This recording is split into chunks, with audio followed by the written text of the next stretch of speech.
Franz was not cruel. He waited until Alizia closed her eyes completely. When he received her silent permission, he gently pulled her towards him. Their lips met gently, with some reverence. As soon as his lips connected with hers, he exhaled a heavy sigh through his clenched teeth. A pure, seductive fragrance surrounded her, dangerously seductive. But she couldn't allow herself to hesitate. While she was trapped in Franz's strong arms, Alizia raised her hands to push against his chest. As she tried, the soft mattress moved beneath her. Fran, a soft moan escaped her lips as she whispered his name. The moment Alizia opened her mouth, Franz took the opportunity and deepened the kiss. What started as a gentle kiss quickly intensified, and Alizia's resistance began to melt little by little. Franz tilted his head, pressing their bodies closer together, while her heart, which had been still, began to beat madly.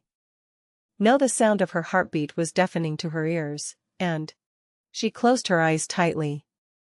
She gathered what was left of her strength to push Franz away. But, despite her intention, she only placed her hands gently on his chest. This was enough to stop Franz. He froze in place, pulling away a little to catch his breath. "You're right," he muttered bitterly, panting, "we're not married yet." As if it was a promise to continue after the wedding.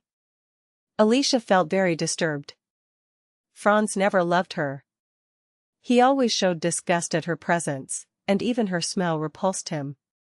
Their wedding night was a mere duty, cold, devoid of any emotion. Every moment she spent with him was torture, painful to the point of tears. And because of one of those nights. Forget it, Liz. Alicia shook her head slightly, and rearranged the opening of her dress with trembling fingers, forcing herself to smile slightly. "You're right. So please, don't visit my room like that again. If you want to talk to me, send a message through Sarah." "What about you?" "Sorry? You might want to talk to me too. Or you might need help while you're staying here. If you ever want to see me, just open my room door." Franz's voice was full of seriousness. When he noticed the hardening of her features, he quickly added, "If that ever happens." "Not going to happen," Alizia replied coldly, her emerald eyes shining like ice, "because when I really need you, you won't be there." "You seem confident about that." "Why?" "Who knows?" "Why really?" Alizia's lips curled into a bitter smile. She had become accustomed to Franz neglecting her, it had become a habit. His compassionate attitudes now were the result of necessity only. To him, she was just a tool, nothing more. However, he acted as if he had sincere feelings for her. In some ways, this Franz was more cruel than the one she had known before. "I will never look for you again." Alizia's hand moved to her stomach, gripping her dress so tightly that wrinkles formed in it. She shivered slightly, staring at Franz. "So don't waste your time on me," she warned him sharply. Franz's handsome forehead wrinkled. "And don't depend on me." She turned away coldly from him. When she turned her back, she felt his breath touching her neck. Then the bed moved again as he moved away. She didn't look at him until she heard the door closing. Only after he left did she allow herself to breathe, and hugged her body together, clutching her stomach tightly. She bit her lip, holding back her tears. "Ask for help? From you?" She laughed sarcastically. She won't ask Franz for help again, no matter what. Because he will leave her anyway. I won't be fooled twice. Her shoulders shook gently, tears gathering in her eyes. For a long time, soft crying filled the empty bedroom. Alizia was already being treated like the second prince's wife. Although the wedding is still a few days away, nobles have begun to flock to her to gain her approval, filling her days with invitations. Alizia looked indifferently at the pile of invitations that Sarah had brought. Each sender expressed his sincere desire to honor the new princess. If they're sending all of these, they must have sent a lot of gifts to the Ambrose lands as well. Her pen stopped. Then she turned to look at the beautiful garden hanging behind the window, decorated with bright autumn colors. There was no garden in the separate palace where she lived in her previous life, no beautiful trees or flowers to please the eye.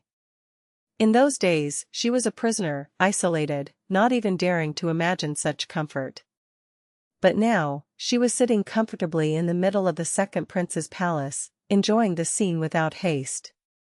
Her bed is luxurious, the stove is warm, and every luxury she had never imagined before is hers today. Everything changes. Even those who had previously neglected her now treated her with the utmost respect, knowing that her suite was directly connected to Franz's room. This extreme sensitivity to political changes was clearly demonstrated.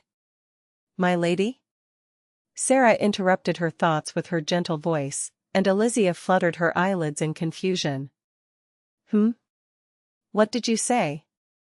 Should I prepare a response to this first? What is this? Sarah presented a silver tray bearing a message. When Alizia saw the wax seal engraved with a shield surrounded by rose branches, the crest of the Ambrose family, she frowned. Without opening it, she knew its sender and content. There is no doubt that it is from Patricia, advising her to win Franz's heart and serve him faithfully. It was fast. She muttered bitterly. She wasn't expecting to receive this letter before the wedding, but it arrived early. It is clear that things are not exactly the same as before. Get rid of it, she ordered coldly. From now on, throw away every letter from Ambrose. I will neither read it nor respond. But, Sarah hesitated, holding the tray nervously. Alizia coldly motioned for her to come closer, then tore the envelope with a letter knife. She quickly browsed the message. As I expected. She handed it to Sarah, then ordered her sharply, read it, too. What?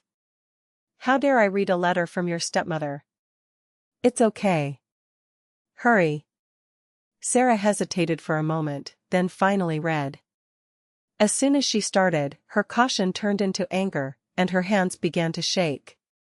Alizia was watching her carefully, guessing which part she had spoken, the request for money, under the pretext that the dowry had been spent, or her plea to persuade Franz to give Caleb a noble title. This is terrible. How dare you ask this of me? Sarah raised her eyes in shock, her violet irises trembling. Sarah knew very well how Alicia was treated at Ambrose Palace, tortured by her stepmother, dependent only on Caleb. However, after arriving at the palace, her status had risen tremendously, and Sarah thought that Patricia would not dare to harass her again. Sarah had to understand clearly why Alicia had refused any contact with the Ambroses, not out of petty grudges, but out of legitimate caution. Do you understand now? Alizia snatched the letter from her hand, then threw it firmly into the fireplace. While the flames were consuming the paper, she announced coldly, Alicia of the Ambrose family is dead. Burn every letter addressed to a dead person.